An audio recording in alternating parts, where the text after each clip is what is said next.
إماما سمي في الآفاق بأحمد وفي الأرض بأبي القاسم محمد.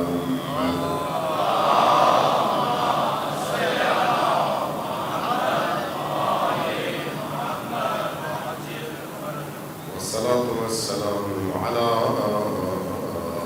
أولاده الطيبين الطاهرين المعصومين الميامين، واللعنة الدائمة على أعدائهم أجمعين من يوم عداوتهم إلى قيام يوم الدين. أما بعد، فقد قال رسول الله صلى الله عليه وآله وسلم: إن لقتل الحسين حرارة في قلوب المؤمنين لا تبرد أبدا. صدق الله.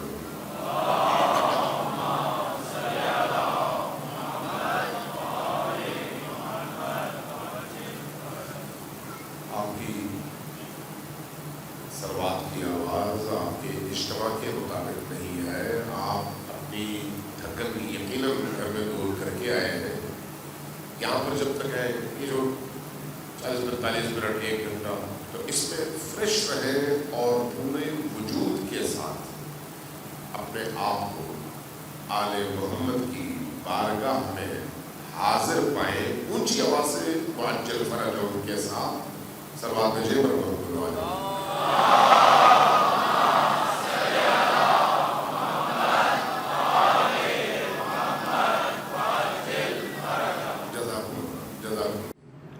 مشاہدہ کرتے ہیں. اہل شہود میں سے کبھی کبھی اللہ تبارک و تعالیٰ مجھے یہ توفیق دیتا تو میں شبہائے جمعہ ان کی بارگاہ میں حاضر ہو کر کچھ دیر بیٹھتا اور ان کی گفتگو سے استفادہ کیا کرتا تھا. ایسے شخص جو آپ کا چہرہ دیکھ کر آپ کے باطن کو پوری طرح سے پڑھتا ہو، وہ معمولی انسان نہیں ہوتا. انہوں نے ایک جگہ یہ لکھا ہے، کہتے ہیں کہ جو درود ہے نبی اور آل نبی پر، یہ اس دنیا میں یعنی عالم برزخ میں جتنا مفید ہے اس کا تصور آپ اس دنیا میں نہیں کر سکتے.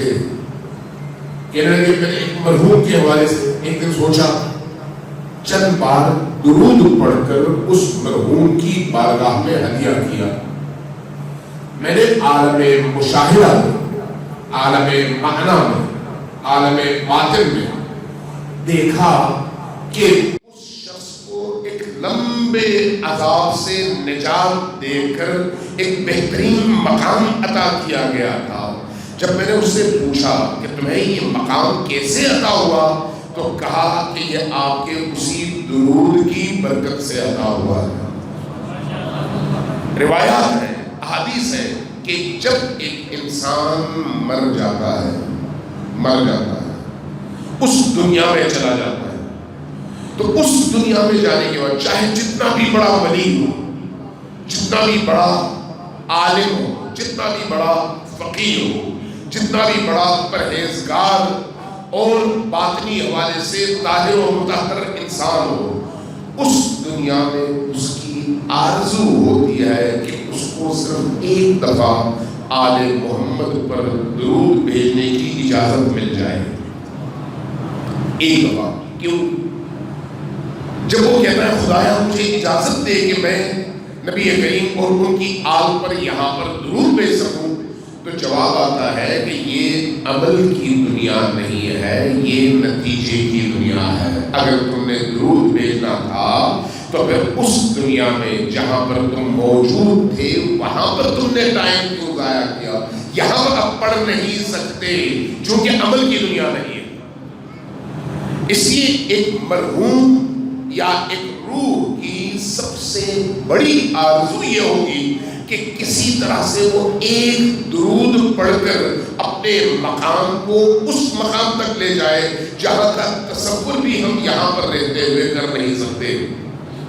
اس لیے یہ جو درود شریف ہے، درود شریف پڑھتے ہوئے اس شعور کے ساتھ پڑھیں گے یہ درود دعاؤں کی استجابت کا ذریعہ ہے، تطہیر باطن کا ذریعہ ہے، گناہوں کی مغفرت کا ذریعہ ہے، روح کی نورانیت کا ذریعہ ہے، رزق میں اضافے کا ذریعہ ہے، مصیبتوں میں کمی کا ذریعہ ہے، مشکلات سے نکلنے کا ذریعہ ہے، جان کنی میں آسائش اور آسانی کا ذریعہ ہے، عرفان میں مقامات بلند تک پہنچنے کا ذریعہ ہے. اگر آپ کو ہمیں معلوم ہو کہ اس درود کے نتیجے میں اللہ کیا کیا ہمیں عطا کرتا ہے تو ہم سارے کام چھوڑ کر ہمیشہ درود سے ہی اپنے دل کو نورانی کرنا شروع کر دیں. اس لیے ذرا اونچی آواز سے سب مل کر درود بھیجیے محمد و آل محمد.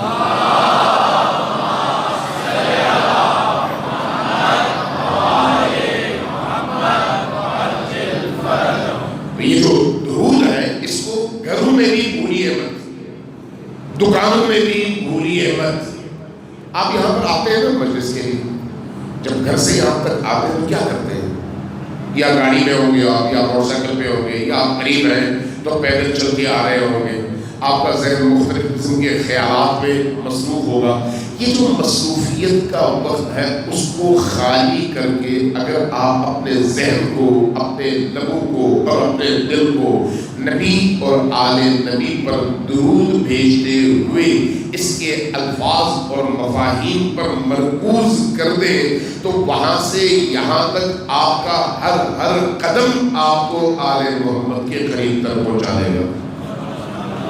یہی کیفیت آپ کی عملی زندگی میں ہے.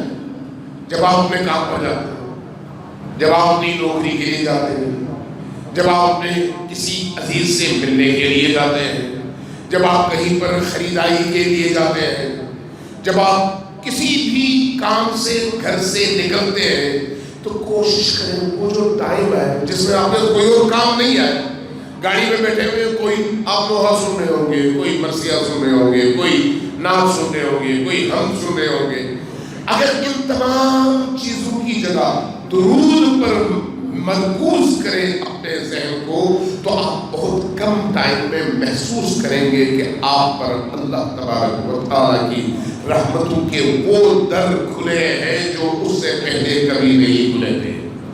زبان جیبر محمد و آل محمد.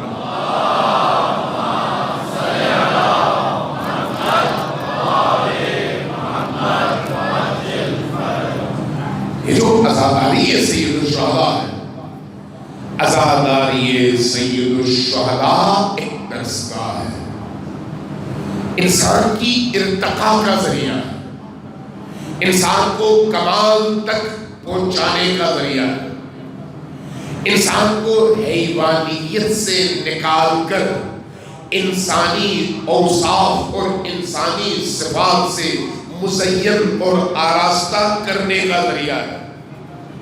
عزاداری سید الشہداء صرف سیاپوشی نہیں ہے، عزاداری سید الشہداء صرف سینے پر ہاتھ مارنا نہیں ہے، عزاداری سید الشہداء چند ساعات کے لیے کسی مرکز میں، کسی امام بارگاہ میں، کسی مسجد میں جمع ہو کر مجلس سن کر ذمہ داری ادا کر کے گھر جا کر روٹین کے کاموں میں مصروف ہونے کا نام نہیں ہے.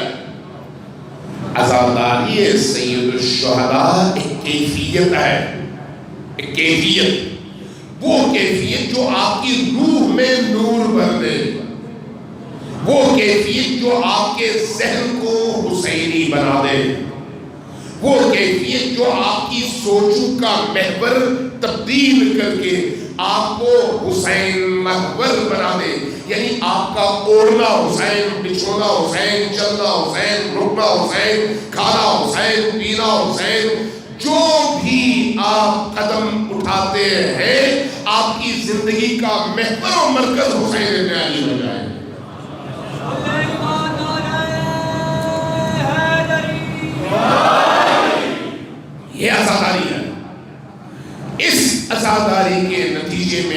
انسان کی زندگی تبدیل ہوتی ہے۔ حسین ابن علی کی یہ درسگاہ جنت کے لیے نہیں ہے، جنت چھوٹی چیز ہے۔ اگر ایک طرف جنت ہو اور دوسری طرف حسین ابن علی ہو تو آپ کا کیا خیال ہے ایک پاکیزہ انسان کو کس طرف رخ کرنا چاہیے؟ میں اگر آج کے بعد موقع ملے تو وہ آیات نکال کے آپ کے سامنے رکھ دوں گا، قرآن کریم کی آیات، جس سے یہ ثابت ہوتا ہے کہ اس دنیا میں اللہ کے پاکیزہ ترین بندوں کو جنت کی طرف کھینچا جائے گا اور وہ اپنا ہاتھ چھڑانے کی کوشش کریں گے۔ پوچھا جائے گا کیوں؟ کہیں گے حسین کی طرف جا رہا ہے، حسین میری جنت ہے، علی میری جنت ہے۔ جنت چھوٹا درجہ ہے، علی صاحب جنت ہے، آل علی صاحب جنت ہے۔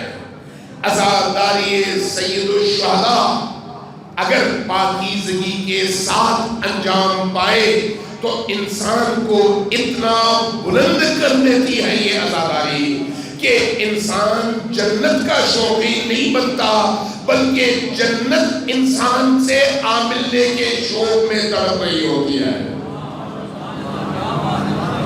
آپ ذرا غور کیجیے گا اس بات پر، یہ بلند باتیں ہیں، چھوٹی باتیں نہیں ہیں۔ جنت مخلوق خدا ہے اور جنت کی تخلیق نبی و آل نبی کے قدموں کی دھول کا صدقہ ہے۔ کائنات کی تمام نعمتیں ان ہستیوں کی برکت سے ہے۔ اسے کوئی بھی نعمت آپ کو ملے وہ نعمت اس نعمت کے مقابلے میں کم ہے، چاہے وہ جنت ہی کیوں نہ ہو۔ لہذا عزاداری سید الشہداء کے اندر جو معنویت ہے، ذکر حسین کے اندر جو معنویت ہے، اس معنویت کو تلاش کریں کہ وہ کہاں پر ہے اور ہم اپنے اندر کی دنیا کو اس معنویت سے کیسے پاکیزہ، روشن اور نورانی کر سکتے ہیں۔ سب آپ نے محمد والی محمد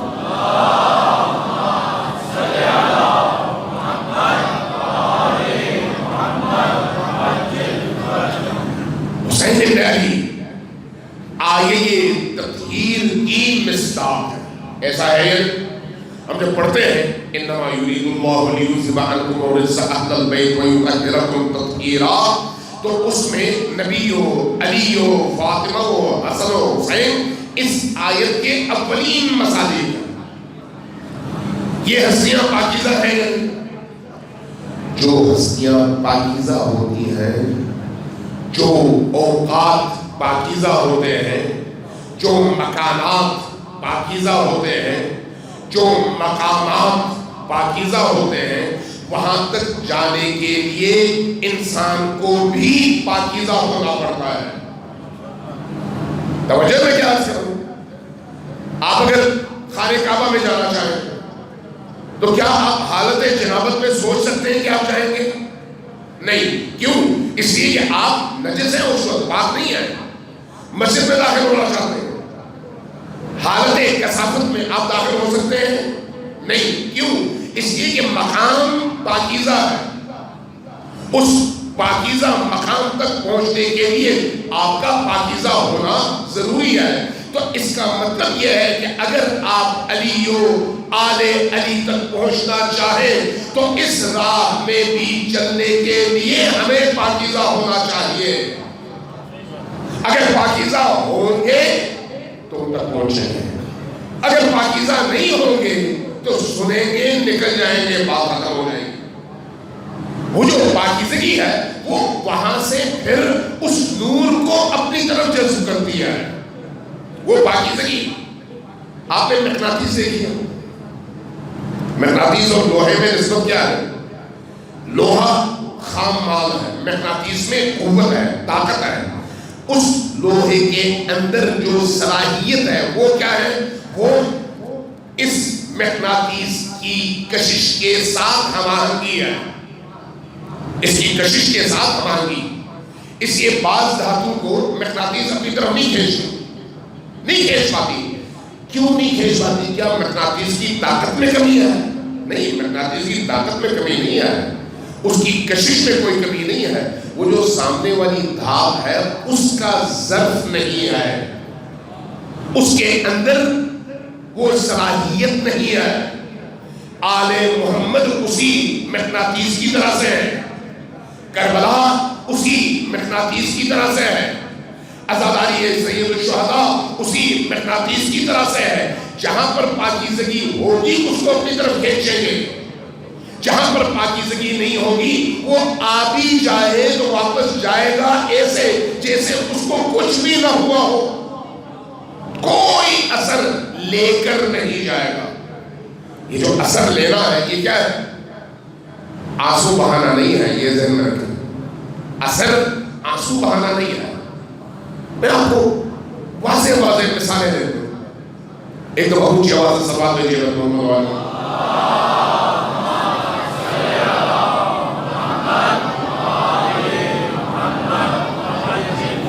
ایک دور پھر سوال دیجیے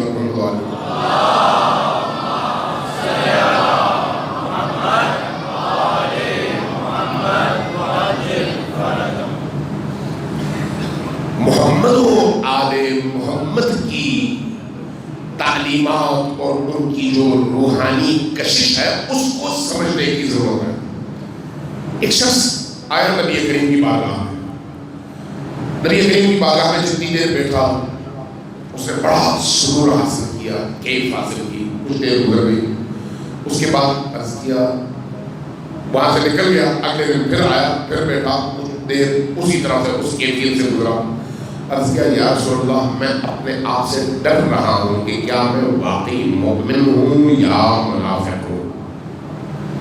فرمایا کہ کیوں تمہیں یہ خوف ہے کہ تم مومن ہو یا منافق ہو؟ عرض کیا یا رسول اللہ میں جب آپ کی بارگاہ میں بیٹھتا ہوں تو میری دنیا بدل جاتی ہے، میرے اندر کی کیفیت بدل جاتی ہے، میرے اندر ایک خاص قسم کی لذت پیدا ہوتی ہے، ایک نورانیت محسوس کرتا ہوں۔ لیکن جب آپ کی بارگاہ سے نکلتا ہوں اور عام مادی دنیا میں چلا جاتا ہوں تو وہاں پر جانے کے بعد میری کیفیت وہی عام انسانوں کی طرح سے ہوتی ہے۔ تو اس کا مطلب یہ ہے کہ یہاں پر میں کھرا تھا، باہر کھوٹا ہوں، تو یہ جو کھرے اور کھوٹے کا امتزاج ہے یہ کہیں نفاق نہ ہو، کہیں اس کے نتیجے میں منافق نہ نکلوں۔ فرمایا نہیں، ایسا نہیں ہے۔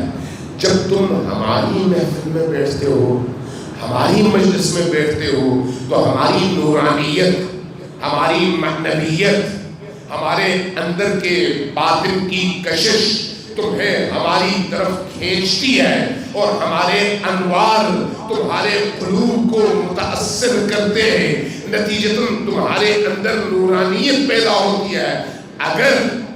اگر تم اسی نورانیت کی حفاظت کر کے باہر جا کر بھی اسی طرح سے نورانی رہ سکو تو تم اللہ کے ولی بن جاؤ گے۔ یہ جو مجلس اہل البیت ہے یہ اس نورانیت کا دروازہ ہے، اس نورانیت کا دروازہ۔ اس لیے اپنی زندگیوں پر غور کریں۔ اگر ان مجالس کے نتیجے میں ہماری زندگیوں میں چینجنگ آتی ہے اور ہم واقعی اندر سے بدلتے ہیں تو ہم بہت خوش قسمت ہیں، بہت خوش قسمت ہیں۔ اگر ان مجالس کے نتیجے میں ہمیں گناہ کی نجاستوں سے بیر محسوس ہوتا ہے، اگر ان مجالس کے نتیجے میں ہمیں برائیوں سے نفرت محسوس ہوتی ہے تو اس کا مطلب یہ ہے کہ حسین ابن علی کی خاص عنایات ہماری شامل حال ہو گئی ہے، خاص عنایات۔ لیکن اگر یہاں سے نکل کر بھی ہم ویسے ہی ہیں جیسے آنے سے پہلے تھے تو اس کا مطلب ہے کہ کہیں پر کوئی خرابی ہے، اس خرابی کو دور کرنے کی کوشش کریں۔ سارا سال ہمیں شیطان اور ابلیس کے دام اور ان کے بچھائے ہوئے جال اپنے چنگل میں پھانسے رہتے ہیں، سارا سال، شب و روز، موبائل سے لے کر ٹی وی تک، کلاس روم سے لے کر بزنس کے مراکز تک، نوکری سے لے کر کھیتی باڑی تک، جہاں پر بھی آپ جاتے ہیں وہاں پر آپ کو یہ دام نظر آتے ہیں. اب موبائل کی برکت سے یہ دام آپ کے بیڈ روم تک, حتیٰ آپ کے باتھ روم تک بھی پہنچ گیا ہے. اس سے نجات اور اپنی روح کی اس کثافت کو دور کرنے کا جو موقع عزائے حسین کی صورت میں مجھے ملتا ہے, اس سے بڑھ کر زیادہ بہتر اور مؤثر موقع کہیں نہیں مل سکتا, کہیں نہیں مل سکتا. آپ لوگوں میں سے بہت سارے لوگ مکہ گئے ہوں گے, بہت سارے لوگ مدینہ گئے ہوں گے, عمرہ کیا ہوگا, حج پہ گئے ہوں گے. وہاں پر بھی آپ کی حالت تبدیل ہوئی ہوگی, لیکن ایک محدود وقت کے لیے, محدود وقت کے لیے. لیکن اس تبدیلی میں درد نہیں ہے, اس تبدیلی میں جو اندر تبدیلی پیدا ہوتی ہے درد نہیں ہے, پشیمانی ہے لیکن درد نہیں ہے. لیکن حسین ابن علی کی مجلس اور عزاداری کے اندر جو درد ہے, اس درد کے اندر لذت بھی ہے, تسکین بھی ہے. لذت بھی, تسکین بھی اور نورانیت بھی. جتنا اس میں آپ اضافہ کرتے چلے جاتے ہیں اتنا ہی آپ کی روح اوپر کی طرف پرواز کرتی چلی جاتی ہے. اسی اس کیفیت کو اپنے اندر پیدا کرنے کے لیے ہمیں ان مجالس میں مواقع تلاش کرنے چاہیے. مواقع یاد رکھیے, یہ جو آپ کے باہر خدمت کے لیے جوان کھڑے ہیں, کوئی آپ کی جان کی حفاظت کے لیے کھڑا ہے, کوئی آپ کی گاڑیوں کی حفاظت کے لیے کھڑا ہے, کوئی آپ کے لیے رستہ صاف کرنے کے لیے کھڑا ہے. وہ معمولی لوگ نہیں ہیں, وہ حسین کے خادم ہیں, حسین ابن علی کے خادم ہیں. مجھ سے وہ حسین کی بارگاہ میں بہت برتر ہیں, اس لیے کہ وہ دوسروں کی آسائش کے لیے اپنی آسائش قربان کر رہے ہیں. اس اعتبار سے ان کا درجہ بھی بہت بڑا ہے. جو لوگ آپ کی خدمت کرتے ہیں حسین کی نیت سے, جو لوگ عزاداری کے لیے صفیں بچھاتے ہیں حسین کی خوشنودی کی نیت سے, جو لوگ عزاداری کے لیے امام بارگاہوں کو سجاتے ہیں, جو لوگ بینرز لگاتے ہیں, جو لوگ لاؤڈ سپیکر لگاتے ہیں, جو لوگ صفائی کرتے ہیں, کس نیت سے؟ حسین ابن علی کے ذکر کی نیت سے. یہ وہ لوگ ہیں جن کا ہاتھ حسین ابن علی کے ہاتھ میں ہوتا ہے. معمولی لوگ نہیں ہیں, معمولی لوگ نہیں ہیں. ہمیں اس معاملے میں آگے آگے ہونا چاہیے, اس معاملے میں صفے اول میں نظر آنا چاہیے. اب اگر ایسے میں کسی سے کوئی غلطی بھی ہو جائے تو ہمیں یہ دیکھنا چاہیے کہ یہ حسین کا خادم ہے, اور حسین کے خادم سے اگر کوئی غلطی بھی ہو جائے تو میں اس سے لڑنے کی بجائے, اس سے بھڑ جانے کی بجائے اس کی تعظیم کروں کہ یہ حسین کا خادم ہے, اس لیے اس کی عظمت ہے, اس کی عزت ہے, اس کی قدر و قیمت ہے. وہی کیفیت مجھے اپنے اندر بھی پیدا کرنی ہے. میں اپنے اندر پیدا کروں گا تو میں واقعی حسین کے قریب تر پہنچوں گا. اور قریب تر پہنچنے کے لیے صرف آنسو بہانا نہیں ہوتا, صرف آنسو بہانا نہیں ہوتا. یاد رکھیے, جب کربلا والوں کو کربلا سے اسیر کر کے کوفہ اور شام کے بازاروں میں لے جایا گیا, آپ نے مورخین کو پڑھا ہوگا, آپ نے خطبہ کو سنا ہوگا کہ بازار میں چاروں طرف لوگ موجود تھے, چھتوں پہ لوگ موجود تھے, بازاروں میں تماشائی کی صورت میں موجود تھے. لیکن کربلا والوں کا غم کیا تھا, زینب سلام اللہ علیہا کا غم کیا تھا؟ وہ غم یہ تھا کہ یہ لوگ تماشائی بھی ہیں اور رو بھی رہے ہیں.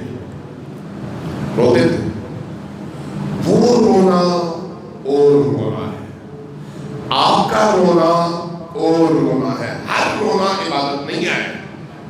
وہ رونا جس میں معرفت ہو, وہ رونا جو میری روح کو حسین کی روح سے جوڑ دے, وہ رونا جو حسین کا عزم میرے اندر پیدا کر دے, وہ رونا جو حسین کی پاکیزگی اور نورانیت کو میرے اندر جگا دے, وہ رونا جس کے نتیجے میں جہاں حسین کھڑے نظر آئے وہاں پر میں کھڑا ہو سکوں، وہ رونا جس کے نتیجے میں میرے روح و دل میں حسین کا پیغام رچ بس جائے، اور جہاں جہاں حسین کی عملی زندگی سے دشمنی کرنے والے لوگ کھڑے ہیں ان کے مقابلے میں میں اسی طرح کھڑا ہو سکوں جس طرح سے حسین ابن علی کھڑے ہو گئے تھے۔ یہ رونا مجھے حسینی بنا دیتا ہے، یہ حقیقی رونا ہے، یہ حقیقی حسین کا عشق ہے۔ یہ ایام حسین ابن علی کے اس پہلو سے معرفت کے حصول کے ایام ہیں، یہ ایام کربلا والوں کی معرفت کے ایام ہیں، جس کے نتیجے میں ہم سمجھ سکیں کہ کربلا والے چاہتے کیا تھے۔ مکتب تشیع اور باقی مکاتب میں نظریاتی طور پر بڑا فرق ہے، بڑا فرق ہے۔ ایک دیکھیے کہ جب آپ مکتب تشیع کی مثال دیتے ہیں تو اگر ہماری عبادتیں، یہ جو عبادتیں امام حسین علیہ السلام سے اور کربلا والوں سے منسوب عبادتیں ہیں، اگر ان کے اندر شعور پیدا نہ ہو، ان کے اندر ادراک پیدا نہ ہو، ان کو ہم عقل کے ذریعے سے درک کرنے کے بعد، ادراک کے بعد، سمجھنے کے بعد اپنا نہ سکیں، تو پھر یہ عبادتیں ہمیں کہیں نہیں پہنچا سکتی۔ لیکن جب ہم معرفت کے ساتھ اس عبادت کو اپناتے ہیں تو ہماری زندگی بدل جاتی ہے۔ معرفت کے ساتھ ایک ہے کسی لالچ میں، تمام ہے، ایک ہے نہیں بغیر تمام کے اپنے نظریے کی بنیاد پر کہ یہ حق ہے، اس حق کے رستے میں میرے چلنا ہے اور اپنے اس حق کے امام کے پیچھے رہنا ہے، چاہے دنیا ادھر ہو یا ادھر، مارا جاؤں یا زندہ رہوں، میں نے اس رستے کو چھوڑنا نہیں ہے۔ جب میں اس اعتبار سے نکلتا ہوں اور اس رستے پر قدم رکھتا ہوں تو یہ جو میرا شعوری قدم ہے یہ مجھے ایک ایسا انسان بنا دیتا ہے جس کو دیکھ کر حسین رشک فرماتے ہیں، حسین رشک فرماتے ہیں۔ مجھے وہ انسان بننا ہے ان عزاداریوں کے نتیجے میں، لہذا مجھے کربلا کو سمجھنا ہے حسین کی نگاہ سے کہ حسین کیا چاہتے ہیں، مجھے کربلا کو سمجھنا ہے زینب کبریٰ کی نگاہ سے۔ کربلا کو دیکھنے کے دو رخ ہیں، دو رخ۔ ایک چہرہ اس کا ماتمی چہرہ جس میں ہم ماتم کرتے ہیں، ہم عزاداری کرتے ہیں، ہم روتے ہیں، ہم اشک بہاتے ہیں، اور اشک بہانے کے بعد گویا ہم اپنا فریضہ ادا کر چکے، اب ہم گھر چلے گئے، عاشور گزر گئی، روٹین کی زندگی شروع ہوئی، اور اگر اربعین گزر گیا تو روٹین اور زیادہ شروع ہوئی، اور اگر 9 ربیع الاول آیا تو ہم نے جشن منانا شروع کر دیا۔ یہ ہر سال تکرار۔ ایک ہے یہ چہرہ کس کا؟ کربلا، جس کے نتیجے میں ہم علم بھی نکالتے ہیں، جس کے نتیجے میں ہم جو جناح بھی نکالتے ہیں، جس کے نتیجے میں ہم سیاہ کپڑے بھی پہنتے ہیں، جس کے نتیجے میں ہم مجلسیں بھی سنتے ہیں۔ لیکن یہ ہے روٹین کا وہ عمل جو ہم ہر سال کرتے ہیں، لیکن اس عمل سے ہماری اپنی زندگی پر بنیادی کوئی اثر نہیں پڑتا۔ ہم وہی ہیں جو پہلے تھے، عزاداری سے پہلے بھی اور عزاداری کے بعد بھی۔ یہ ہے دیکھنے کا ایک رخ، یہ ہے عزاداری سید الشہداء اور محرم کا ایک چہرہ۔ یہ چہرہ کبھی بھی مطلوب حسین نہیں ہے۔ مطلوب حسین ایک اور چہرہ ہے۔ وہ چہرہ کیا ہے؟ وہ چہرہ ہے حمیت کا، وہ چہرہ ہے بیداری کا، وہ چہرہ ہے شجاعت کا، وہ چہرہ ہے پاکیزگی کا، وہ چہرہ ہے عبودیت کا، وہ چہرہ ہے بندگی خدا کا، وہ چہرہ ہے عشق خدا اور آل اللہ کا، آل اللہ سے عشق۔ وہ چہرہ عبودیت سے عشق کا چہرہ ہے، وہ چہرہ ہر نور سے محبت اور ہر ظلمت سے نفرت کا چہرہ ہے، ہر اچھائی سے میرے اندر کشش اور ہر برائی کی نسبت میرے اندر دافع کا پیدا ہونا، یہ وہ چہرہ ہے۔ مقناطیس کی میں نے مثال دی، مقناطیس کو آپ دو ٹکڑوں میں تقسیم کر دیں، دو ٹکڑوں میں، ان دو ٹکڑوں کو سامنے رکھیں گے تو وہ جو ان کے کشش کا وہ جو فاصلہ ہے جو ایک دوسرے کو کھیل سکتے ہیں، جیسے اس کے قریب آئیں گے دونوں فوراً ایک دوسرے سے چمٹ جائیں گے، آپ کو جدا نہیں کر سکتے۔ لیکن اگر ایک کو الٹا دیں، آپ ایک حصے کو مقناطیس کو دو ٹکڑوں میں تقسیم کرنے کے بعد ایک حصے کو الٹا دیں، جب آپ الٹا دیں گے تو اس کے بعد اب ان دو حصوں کو آپ زبردستی جوڑ دیں، داغے سے باندھ دیں، جیسے ہی آپ کھولیں گے یہ دونوں حصے ایک دوسرے سے دور چلے جائیں گے۔ وہی مقناطیس ہے، وہی مقناطیس ہے، اسی مقناطیس کے دو حصے ہوئے ہیں، الٹا کرنے سے ایک دوسرے سے دور اور سیدھا کرنے سے ایک دوسرے سے چمٹنا۔ یہ خود بتاتا ہے کہ آل محمد اور حسین ابن علی سے سیدھے ہو جاؤ تو ان کا حصہ بنو گے، الٹے ہو جاؤ تو دور چلے جاؤ گے۔ جیسے ہی ہم ان کی روش سے اپنی روش کو الٹا دیں گے اور برعکس ہو جائیں گے، ہمیں چاہے ان کے ساتھ باندھ بھی دیا جائے، ہماری زندگی میں کوئی تبدیلی نہیں آتی۔ اس لیے کہ جو وہم ہم کرتے ہیں نا، وہم بعض اوقات ہم وہم کا شکار ہو جاتے ہیں، بعض اوقات نادانی کا شکار ہو جاتے ہیں۔ میں مثال دیتا ہوں، سید الشہداء کی زیارت سے بڑھ کر کوئی نیک عمل دنیا میں نہیں ہے، میں یہ دعویٰ کرتا ہوں، اور اس دعویٰ کی بنیاد ائمہ اہل بیت علیہ السلام کی احادیث ہے۔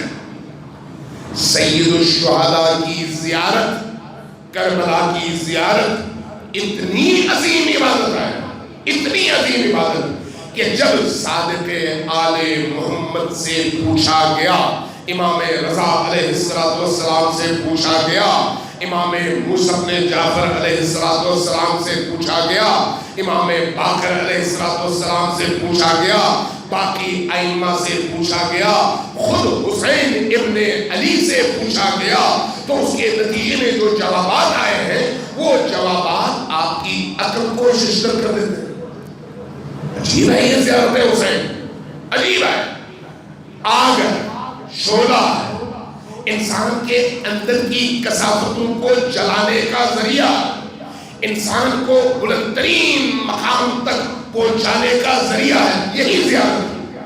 اس لیے جب آپ پوچھتے ہیں کہ یا رسول اللہ اگر میں نے امام حسین علیہ السلام کی زیارت کی تو اس کا کیا ثواب ہوگا، تو امام کیا فرماتے ہیں؟ امام فرماتے ہیں تمہیں ایک قبول شدہ حج کا ثواب ملے گا۔ آپ کہتے ہیں میں نے حج کے لیے 8,10,00,000 روپے سپیئر کیے، 40 دن لگائے، مزدلفہ میں در بدر پھرتا رہا، مشعر میں کنکریوں کے درمیان پھرتا رہا، منی میں دیواروں سے الجھتا رہا، طواف کعبہ کرتا رہا، اتنی ساری عبادتیں، اتنی ساری عبادتیں، یہاں پر ہمیں سب کچھ بھی نہیں ہے، صرف جا کر میں نے حسین ابن علی علیہ السلام کی بارگاہ میں ایک سلام عقیدت پیش کیا ہے، اور اس کی قیمت اتنی زیادہ۔ میں حدیث سنانے لگا، حدیث امام رضا علیہ السلام کی غالباً مجھے جہاں تک یاد ہے، فرمایا کہ اگر کوئی شخص کربلا نہ جا سکے، اپنے گھر سے کربلا کی طرف رخ کر کے 3 دفعہ کہے السلام علیک یا حسین، السلام علیک یا ابا عبداللہ الحسین، 3 دفعہ شعوری طور پر اپنی عقل، اپنے جذبات، اپنے روح کو زندہ رکھتے ہوئے دل سے، عاجزی سے، انکساری سے رخ کرے کربلا کی طرف، 3 دفعہ کہے السلام علیک یا ابا عبداللہ الحسین، یا کہے صلی اللہ علیک یا ابا عبداللہ الحسین۔ امام فرماتے ہیں کہ اس کو ایک قبول شدہ حج کا ثواب ملے گا اپنے گھر سے۔ کیوں ایسا ہے؟ قبول شدہ حج کا مطلب سمجھتے ہیں؟ ہم جب حج پہ جاتے ہیں تو کیا گارنٹی ہے ہمارے پاس کہ ہمارا حج قبول ہو گیا اللہ کی بات میں؟ کوئی گارنٹی نہیں ہے، لیکن یہاں پر بات ہو رہی ہے جو آپ حسین کی زیارت کرتے ہیں تو آپ کو قبول شدہ حج کا ثواب ملتا ہے. اس کی وجہ کیا ہے؟ اس کی وجہ کیا ہے؟ اس کی وجہ یہ ہے کہ وہاں پر آپ پتھروں کے گرد طواف کر رہے ہیں، وہاں پر آپ خشک ریگزاروں پر چل رہے ہیں، وہاں پر آپ پتھر کی اینٹوں کے بنائے ہوئے کعبے کا طواف کر رہے ہیں، یہاں اس کی قبر کا طواف کر رہے ہیں جس کے خون کے ہر قطرے نے حج کے ان تمام اعمال کو زندگی عطا کیا ہے. حج کو جس نے حیات بخشی، جس نے حج کے اندر روح پیدا کی، جس نے حج کی روحانیت اور معنویت کو زندہ کیا، وہ حسین ابن علی ہے. لہذا حسین ابن علی کا طواف، حسین ابن علی کی بارگاہ میں حاضری، حسین ابن علی کی زیارت گویا آپ کے اس عزم، آپ کے اس حوصلے، آپ کے اس بلند نگاہ اور آپ کی قربانی سے میری طرف سے یکجہتی کا اعلان ہے اور عملی ثبوت ہے کہ میں جب کہتا ہوں یا لیتنی کنتم معکم فافوز فوزا عظیما، کاش میں اس وقت آپ کے ساتھ ہوتا تاکہ میں آپ کی قدموں پر اپنا سر رکھ کر اپنی ہستی آپ پر قربان کر پاتا. جب میں اس عزم کا اظہار اپنے اس سلام کے ذریعے سے کرتا ہوں تو پھر مجھے وہ ثواب ملتا ہے جو ثواب اللہ نے صرف اور صرف حسین ابن علی کی زیارت میں پنہا اور پوشیدہ رکھا ہوا ہے. زبان جی محمد والے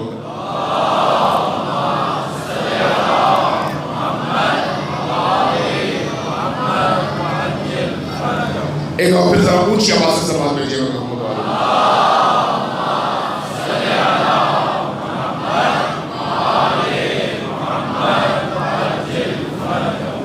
تو امام حسین علیہ السلام کی یہ جو کشش ہے، اس کشش کے اندر حکمت ہے، اس کے اندر اہداف ہیں، اس کے اندر سب سے بڑی جو چیز ہے وہ ہے شعور انسانی کی بیداری.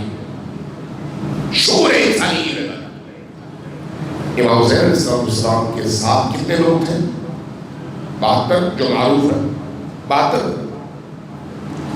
لیکن یہ جو 72 تھے کیا صرف یہی مسلمان تھے؟ کیا صرف یہی رسول اللہ کا کلمہ پڑھتے تھے؟ کیا صرف یہی نمازی تھے؟ کیا صرف یہی حاجی تھے؟ باقی مسلمان کہاں تھے؟ باقی مسلمانوں اور ان مسلمانوں میں اگر کوئی فرق تھا تو وہ کلمے کا نہیں تھا، وہ قبلہ رخ ہو کر نماز پڑھنے کا نہیں تھا، وہ رکوع و سجود اور قیام و قعود کا نہیں تھا، وہ روزہ زکوٰۃ حج کا نہیں تھا. اگر تھا کوئی فرق تو وہ شعور کا تھا کہ یہ وہ باشعور ترین طبقہ تھا جو یہ سمجھتا تھا کہ ہم قربانی دیں گے تو اللہ کا یہ دین جس کی جڑوں میں 1,24,000 انبیاء کی محنتیں موجود ہیں یہ دفن ہونے سے بچ جائے گا اور زندہ ہو جائے گا، جبکہ باقی سارا وہ معاشرہ جو لاکھوں نہیں کروڑوں جو سب پر مشتمل تھا وہ صرف نماز روزے ہی کو دین سمجھ کر بیٹھے ہوئے تھے. اس کی یاد رکھے بظاہر دو اعمال ایک طرح کے ہوتے ہیں لیکن ایک کے اندر روح ہے اور دوسری کے اندر روح نہیں ہے. جس کے اندر روح ہے وہ زندہ ہے، جس کے اندر روح نہیں ہے وہ مردہ ہے. بظاہر دونوں ایک طرح کے نظر آتے ہیں. میں جو عرض کر رہا تھا کہ زیارت امام حسین سے بڑھ کر کوئی فضیلت تو نہیں ہے. اگر آپ سے کہا جائے کہ آپ کو کربلا کی خاک تدفین کے لیے نصیب ہو تو اس سے آپ منفی معنی لیں گے یا مثبت؟ آپ کو خوشی ہوگی یا دکھ؟ آپ اس کو بد دعا سمجھیں گے یا دعا؟ یقیناً آپ اس کو دعا سمجھیں گے، نیک شگون سمجھیں گے، آپ کو خوشی ہوگی کہ کسی نے آپ کو دعا دی ہے کہ آپ کربلا میں دفن ہوں. لیکن کیا کربلا میں یزیدی لشکر دفن نہیں تھا یا نہیں تھا؟ ہاں. عمر سعد کے جتنے بھی لوگ مرے تھے ان میں سے بہت سارے وہیں پر دفن ہوئے یا نہیں ہوئے. تو کیا کربلا کی زمین نے ان کا کچھ بگاڑ لیا؟ کیا کربلا میں دفن ہونے کی وجہ سے ان کا مقام بلند ہو گیا؟ کیا مدینہ میں مشرکین دفن ہیں یا نہیں؟ کیا اسی ارض طیبہ میں منافقین دفن ہیں یا نہیں؟ بد کردار لوگ دفن ہیں یا نہیں؟ نبی سے دل میں اناد رکھنے اور زبان پر رام رام کرنے والے لوگ دفن ہیں یا نہیں؟ تو اس کا مطلب یہ ہے کہ محض دفن ہونا کافی نہیں ہے، نہ وہ دفن ہونا بفضیلت ہے، اور نہ اس دفن سے محرومیت انسان کی محرومیت کی دلیل ہے. نہیں، اگر آپ کی روح حسینی بن جائے، اگر آپ کی فکر حسینی بن جائے، اگر آپ کا شعور کربلائی بن جائے، آپ اڈیالہ میں دفن ہو آپ حسین کے ساتھ ہیں، اڈیالہ میں دفن ہو لیکن آپ حسین کے ساتھ ہیں. لیکن اگر آپ کی روح حسین سے جڑی ہوئی نہیں ہے، آپ کی سوچ حسین سے جڑی ہوئی نہیں ہے، آپ کا عزم حسین کی طرح نہیں ہے، آپ کے دل و دماغ پر حکومت حسین کی نہیں ہے، تو پھر آپ کربلا میں دفن ہو جائیں اس سے کوئی فرق نہیں پڑتا. اصل چیز کیا ہے؟ اندر کی دنیا کو حسینی بنانا. یہ جو مکتب کربلا ہے یہ اس لیے ہے، اس لیے یہ جو کربلا کے دو چہرے ہیں، ان دو چہروں میں سے ہم نے انتخاب کرنا ہے کہ ہم کس چہرے کو پروموٹ کرنا چاہتے ہیں، ہم کس عزاداری سید الشہداء کو پروموٹ کرنا چاہتے ہیں. دو طرح کی عزاداری ہے. ایک عزاداری وہ ہے جس میں آپ کو ایسا عزادار بنایا جاتا ہے جو عزاداری کرنے کے بعد دینی اقدار پر برہم ہو اور ان اقدار اور ویلیوز کو برا بلا کہنا شروع کر دے. کوئی نماز کی مخالفت کرے، کوئی علماء کی مخالفت کرے، کوئی علم کی مخالفت کرے، کوئی کچھ اور کرے، کوئی فقہاء کی مخالفت کرے، یہ بھی لیکن ادھر سے عزاداری. دوسری طرف وہ عزاداری ہے جو آپ کے اندر کے انسان کو زندہ کر کے، آپ کی روح کے اندر نورانیت پیدا کر کے، آپ کو حسین ابن علی کا پرچم تھما کر آپ کو آج کے دور کے ہر یزید کے سامنے کھڑا کرنے اور آپ کے اندر حسینی روح بننے کا سبب ہے. کون سی عزاداری حسین والی ہے اور کون سی عزاداری بازار کوفہ والی ہے؟ ہمیں ان دونوں کے درمیان فرق ڈالنے کی ضرورت ہے. جب ان کو ہم جدا کریں گے تو ہمارا شعور کہے گا کہ ہمیں حسینی عزادار بننا ہے، جس کی زندگی پاکیزہ ہے، جس کی نگاہیں پاکیزہ ہے، جس کا دل پاکیزہ ہے. میں ایک زمانے میں اسلام آباد میں یہ G62 امام بارگاہ کے حوالے سے میں عرض کروں، وہاں کی نئی انتظامیہ آئی تھی اور پرانی جو ہے وہ رخصت ہو گئی تھی. ایک جھگڑا چل گیا. جھگڑا اس بات پر کہ تمام یہ جو عزاداری کے جلوس ہیں، چاہے اربعین کا ہے یا عاشورہ کا، ان کو منظم کیا جائے، اور جو لوگ کہیں سے علم لے کر آتے ہیں، کہیں سے ذوالجلال لے کر آتے ہیں، کہیں سے شبیہے لے کر آتے ہیں، ان کو ایک نظم میں، ایک ڈسپلن میں لایا جائے اور اس ڈسپلن کے تحت ان کو چلایا جائے. تو آپ نے کہا اچھی بات ہے، لیکن اس سے ایک اختلاف پیدا ہوا. کوئی 30 گروپس تھے، 30 گروپ ہی رہے. اور پھر مجھے اور ایک دو دوستوں سے کہا گیا کہ آپ لوگ آئے اس مسئلے کو حل کریں. ہم کے ساتھ بیٹھ گئے، ان تمام گروپوں کے ساتھ بیٹھے گئے، اور ہم نے جب ان کی باتیں سنی تو محسوس ہوا کہ وہ جو عام پبلک جیسے آپ ہیں، عام پبلک جو جاتی ہے اس لیے رونے کے لیے، دل کو نورانی کرنے کے لیے، ذکر حسین سننے کے لیے، وہ الگ ہے اور کاروباری لوگ الگ ہیں.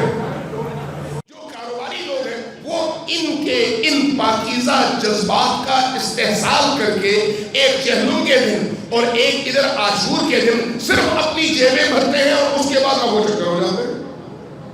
تو اگر عزاداری سید الشہداء ہماری دنیا داری کا ذریعہ بن جائے تو یہی جہنم ہے، جنت نہیں ہے، یہی جہنم ہے. اگر یہی عزاداری ہمیں سولی پر چڑھا دے، گولیاں کھانے کے لیے تیار کر دے، ہم کہیں پر گریں، کسی کی گولی کھا لیں، کسی کا زخم سہیں اور شہید ہو جائیں، مر جائیں، تو یہ جو مرنا ہے جو عزاداری پر ہے، عزاداری کے لیے ہے، حسین بن علی کے لیے ہے، دنیا کے لیے نہیں ہے. یہ ہمیں حسین کے لشکر کے صف میں کھڑا کرنے کا باعث ہے. فرق کیا ہے آپ کا ارادہ، فرق کیا ہے آپ کی نیت، فرق کیا ہے آپ کا ویژن، کہ آپ کس ویژن کے تحت عزاداری سید الشہداء کی مجالس میں حاضری دیتے ہیں.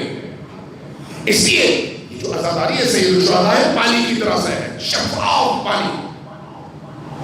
آپ نے دیکھا ہوگا جب بارش ہوتی ہے تو بارش جب جنگلوں پہ ہوتی ہے تو جنگلوں میں سبزہ ہوتا ہے نا، جنگلوں میں سبزہ ہوتا ہے.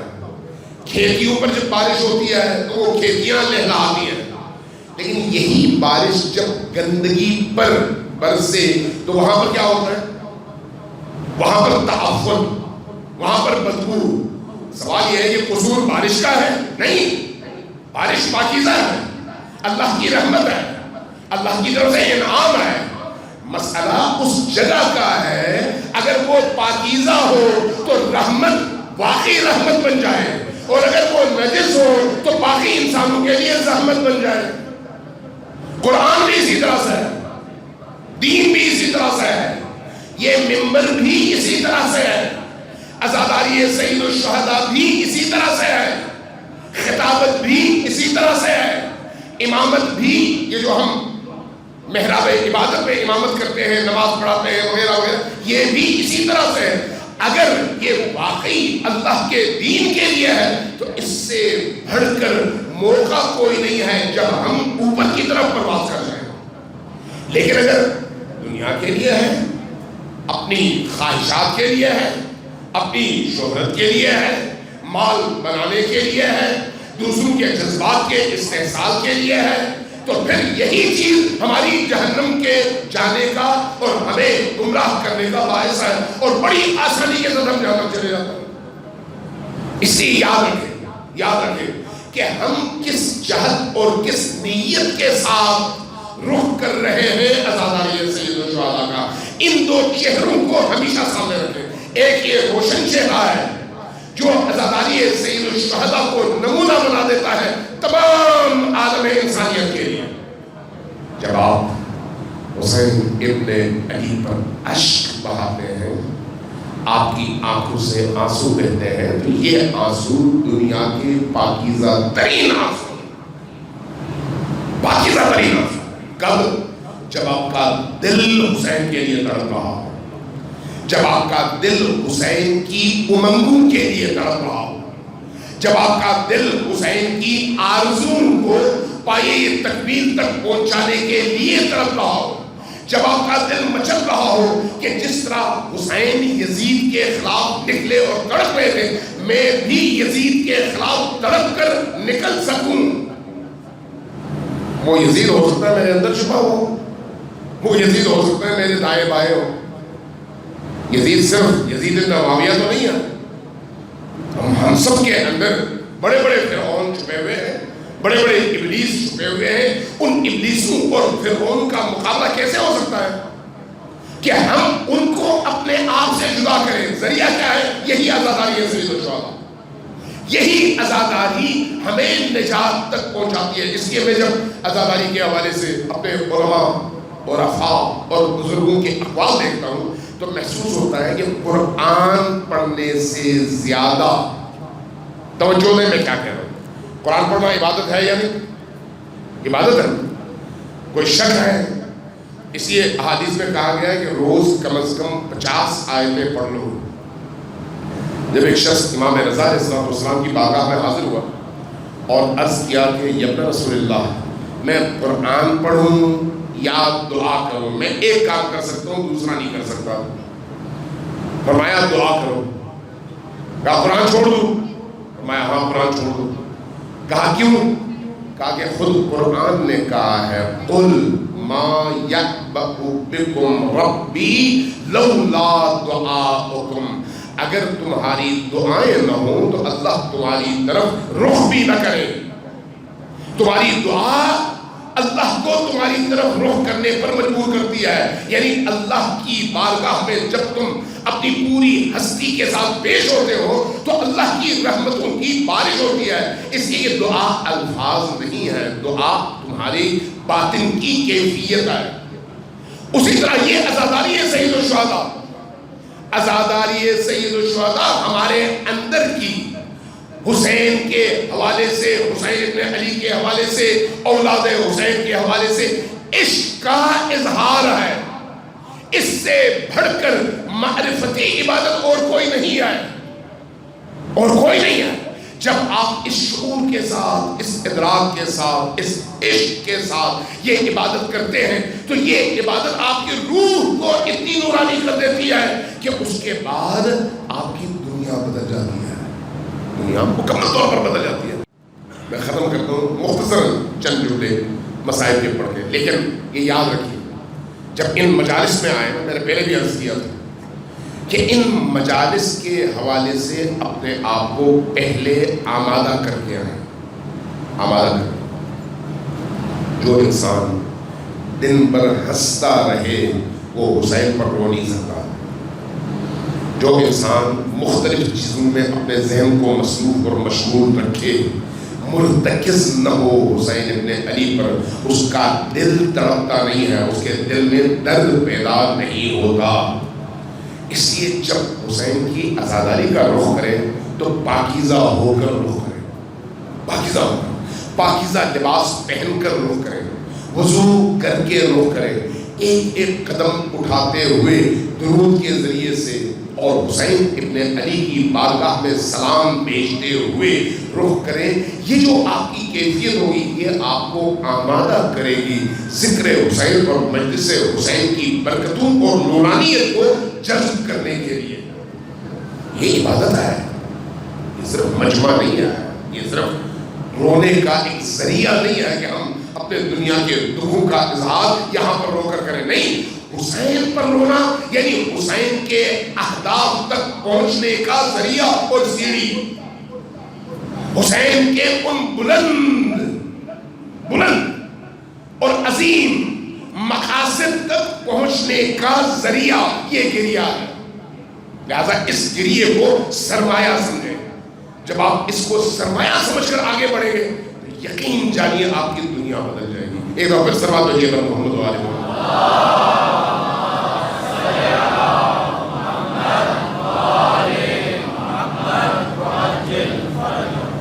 امام حسین علیہ السلام عجیب ہستی ہے، عجیب ہستی. جتنا آپ غور کرتے ہیں آپ کی عقل دنگ رہ جاتی ہے کہ اللہ تبارک و تعالیٰ نے حسین ابن علی کو کیسا مقام عطا کیا ہے. کوئی شخص اگر حسین کی بارگاہ میں جاتا ہے کبھی خالی ہاتھ ہوتا ہے. کبھی آپ نے شاید سنا ہو شیخ جعفر شوستری. شیخ جعفر شوستری مرجع تقلید تھے، مجتہد تھے، بہت اونچے میں بزرگ تھے، فقیہ تھے، فقیہ جن کی تقلید ہوتی ہے. اب آپ اندازہ لگا لیں علمی اور معنوی حوالے سے ایک انسان کتنی ریاضتوں سے گزرنے کے بعد اس مقام تک پہنچتا ہے. شیخ جعفر شوستری یہ فرماتے ہیں کہ ایک دن میں نے خواب میں محرم کے ایام تھا، میری بڑی خواہش تھی کہ میں کسی طرح سے ذکر حسین کر سکوں، ذکر حسین، مجلس حسین پڑھ سکوں، لیکن مجھے پڑھنا نہیں آتا تھا. اس لیے جب میں منبر پر چڑھتا اتنا بڑا عالم کتاب اٹھا کر کتاب سے پڑھتا، لیکن اس میں وہ تاثیر نہیں تھی. میں اسی غم میں گھلتا چلا جا رہا تھا. محرم کے ایام آنے لگے. ایک دن میں سویا، رات سویا، خواب میں نے دیکھا کہ میں کربلا پہنچا ہوں، خیمے لگے ہوئے ہیں، سامنے لشکر عمر سعد ہے اور اس طرف امام حسین علیہ السلام کا مختصر لشکر ہے. جب میں اس لشکر کے قریب پہنچا تو میرا استقبال انصار حسین نے کیا. جب میں خیموں میں پہنچا تو حضرت عباس علمدار نے میرا استقبال کیا، اور جب مجھے بٹھایا گیا تو مولا حسین نے مجھے خوش آمدید کہا، اور اس کے بعد ایک جملہ فرمایا کہ شیخ جعفر ایسے موقع پر آئے ہو جب ہمارے خیموں میں تمہیں پلانے کے لیے پانی نہیں ہے، کھلانے کے لیے کھانا نہیں ہے.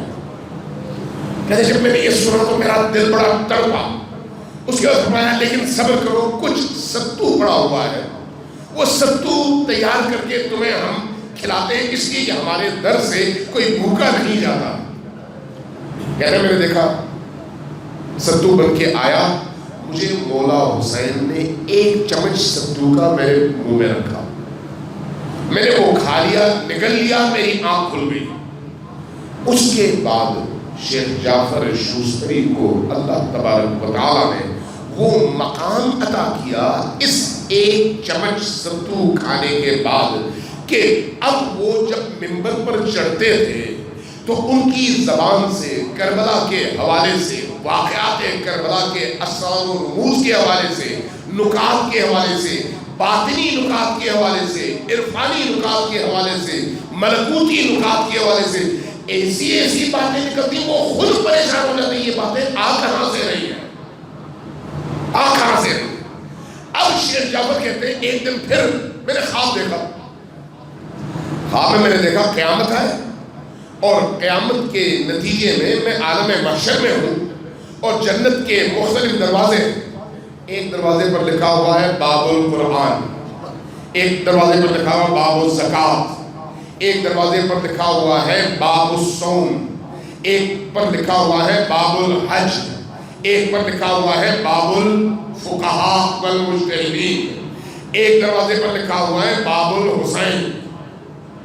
مختلف دروازے. جب میں جا کے اس دروازے پر کھڑا ہو گیا، اس لائن میں جس پہ لکھا ہوا تھا باب الفقہاء یعنی مجتہدین کے اندر داخل ہونے کا دروازہ، میں وہاں پر کھڑا ہوا اور بہت دیر تک کھڑا رہا. میری باری نہیں آئی، تھک گیا. قیامت کے ایام بھی قیامت ہی کے ایام، میں پریشان مضطرب. اچانک میری نگاہ پڑی باب الحسین پر.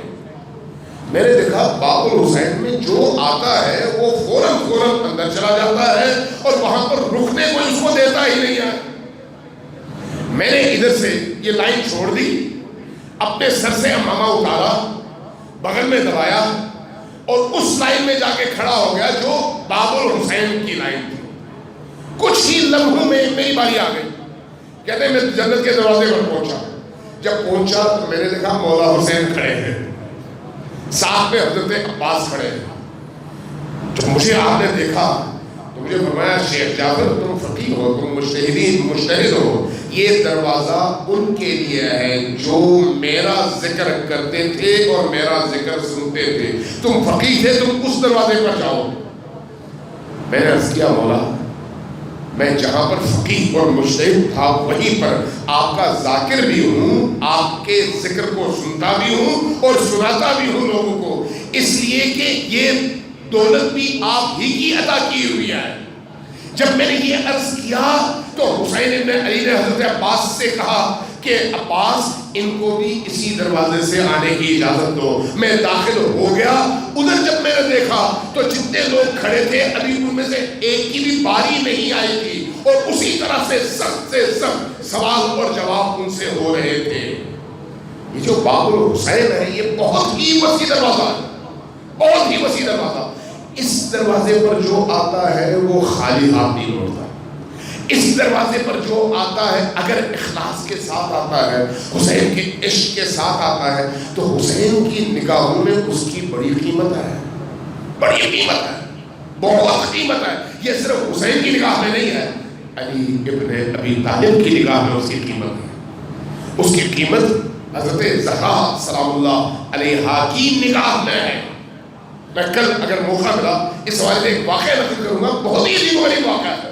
آج صرف اسی پر ہم اتفاق کرتے ہیں. یہ یاد رکھیے کہ یہ جو حسین ابن علی کا ذکر ہے, یہ ہمیں حسینی بناتا ہے, ہمارے اندر کی دنیا کو چینج کرتا ہے. ہماری آنکھیں جب نمناک ہوتی ہیں نا, نمناک, تو یہ جو نمی ہے, یہ نمی اللہ کی بارگاہ میں اتنی مقبول ہے جس کی کوئی حد نہیں ہے, کوئی حد نہیں ہے. آل علی کے غم میں شریک ہونے کے لیے باطن کا پاکیزہ ہونا شرط ہے. اگر باطن پاکیزہ ہے تو ان کا جیسے ہی تذکرہ ہوتا ہے آنکھیں ابھر آتی ہیں. باطن پاکیزہ ہو تو جیسے ہی ان کا ذکر چھڑتا ہے ویسے ہی ہماری آنکھیں اشک آلود ہو جاتی ہیں. اس لیے اس دروازے پر, چاہے وہ امام حسین کا دروازہ ہے, چاہے وہ حضرت عباس کا دروازہ ہے, چاہے وہ معصوم سکینہ کا دروازہ ہے, چاہے وہ حضرت علی اصغر کا دروازہ ہے, یہ سارے کے سارے دروازے سریع ترین اور تیز ترین دروازے ہیں. اس لیے ہمارے بڑے بڑے فقہا, بڑے بڑے علماء جب کربلا جاتے ہیں تو کربلا ننگے پیر جاتے ہیں, ننگے پیر. شبائے جمعہ جب جاتے ہیں تو بڑے اہتمام کے ساتھ جاتے ہیں. اسی پر میں اپنی بات ختم کرتا ہوں. آیت اللہ العظمیٰ ہوئی جب کبھی نجف سے کربلا کا رخ کرتے, کربلا پہنچتے, سب سے پہلے حضرت عباس علمدار کے دروازے پر جاتے, سب سے پہلے در عباس پر جاتے. در عباس اس زمانے میں جب پہلی دفعہ گیا تھا, یہ 90s کا دور تھا, وہ جو باب قبلہ ہے اس کے سامنے ایک بہت بڑا حوض تھا. اب جو ہے میدان, گراؤنڈ ہے, ایک بہت بڑا حوض تھا. اس حوض کے درمیان ایک ستون تھا, اس ستون کے ساتھ ایک بہت بڑا پرچم لٹک رہا تھا, اس کے ساتھ ایک مشکیزہ تھا, مشکیزے کے اندر پانی انہوں نے رکھا ہوا تھا, اور اس مشکیزے پر مختلف تیر لگے ہوئے تھے, اور اس میں سے چھد چھد کے پانی باہر گر رہا ہوتا تھا. جب آدمی اس مقام پر پہنچتا اور سامنے عباس علمدار کی ظریف کو دیکھتا اور ادھر اس کی نگاہ اس مشکیزے پر پڑتی تو اس کی دنیا بدل جاتی, اس کی دنیا بدل جاتی. تاریخ میں لکھا ہے کہ آیت اللہ العظمیٰ ہوئی جب اس میدان پر پہنچے, اس حوض کے قریب حضرت عباس کی طرف نگاہ کرتے. حضرت عباس کی جو نسبت ہے, حضرت عباس کی نسبت امام حسین علیہ السلام سے, وہ بڑی عجیب ہے. اسی طرح کی نسبت ہے جیسے علی کی نسبت رسول کریم سے ہے. علی باب نبی اور عباس باب الحسین. اس لیے بڑے بڑے لوگ, عرفاء, اولیاء جب جاتے ہیں تو پہلے عباس کے دروازے پر جاتے ہیں. تو کہتے ہیں جب وہ آتے تو اس دروازے پر کھڑے ہوتے ہیں, دروازے پر کھڑے ہو کر 3 جملے کہتے ہیں. لیکن یہ 3 جملے نہیں ہیں, یہ 3 جملے قیامت ہیں, قیامت. اس لیے کہ ہر جملہ اپنے اندر اتنے مسائل لیے ہوئے ہیں کہ جب وہ جملہ انسان سنتا ہے تو تڑپ کر کھڑا ہو جاتا ہے. سب سے پہلا جو جملہ کہتے السلام علیک یا شباب الحسین, اے حسین کی جوانی عباس, آپ پر میرا سلام ہو. جب تک آپ تھے حسین جوان تھے, جب تک آپ تھے حسین کی کمر سیدھی تھی, جب تک آپ تھے حسین سربلند تھے, لیکن جب آپ شہید ہو گئے حسین کی جوانی مر گئی, حسین بوڑھے ہو گئے. بس آپ کی شہادت ہونی تھی کہ حسین بوڑھے ہو گئے. دوسرا جملہ ارشاد فرماتے ہیں, بڑا عجیب جملہ ہے لیکن پہلے جملے سے زیادہ خطرناک جملہ ہے, عجیب جملہ ہے. فرماتے السلام علیک یا حجاب زینب, اے زینب کا حجاب عباس, آپ پر میرا سلام. اس لیے کہ جب تک آپ تھے زینب کا حجاب سلامت, جب تک آپ تھے مخدرات عصمت و طہارت کا حجاب سلامت, ان کی چادریں محفوظ. لیکن جب آپ چلے گئے یہ چادریں لٹ گئی, یہ حجاب لٹ گیا. اور اہل البیت کی ان مخدرات کے سروں پر چادریں نہیں۔ تیسرا جملہ صاحبان اولاد کے لیے ہے، بڑا عجیب جملہ ہے۔ فرماتے ہیں السلام علیک یا ساق السکینہ، اے سکینہ کے ساقی عباس، آپ پر میرا سلام ہو، اس لیے کہ جب تک آپ زندہ تھے سکینہ کی پیاس زندہ تھی۔ سکینہ نے چھوٹے چھوٹے بچوں کو جمع کیا تھا، جمع کرنے کے بعد ان کے ہاتھوں میں کٹورے دیے تھے اور اس کے بعد عرض کیا تھا کہ چچا جان ہمیں پانی چاہیے، لیکن جب آپ کی شہادت کی خبر خیموں میں آئی تو کٹورے ہاتھوں سے گر گئے۔ اب یہ جو معصوم بچیاں تھیں تو سکینہ کے لبوں پر اب ایک آواز تھی، اس سے پہلے العطش کی آوازیں تھیں، اب کہتی تھی ہمیں پانی نہیں چاہیے، چچا جان آپ واپس آئیے، پانی نہیں چاہیے۔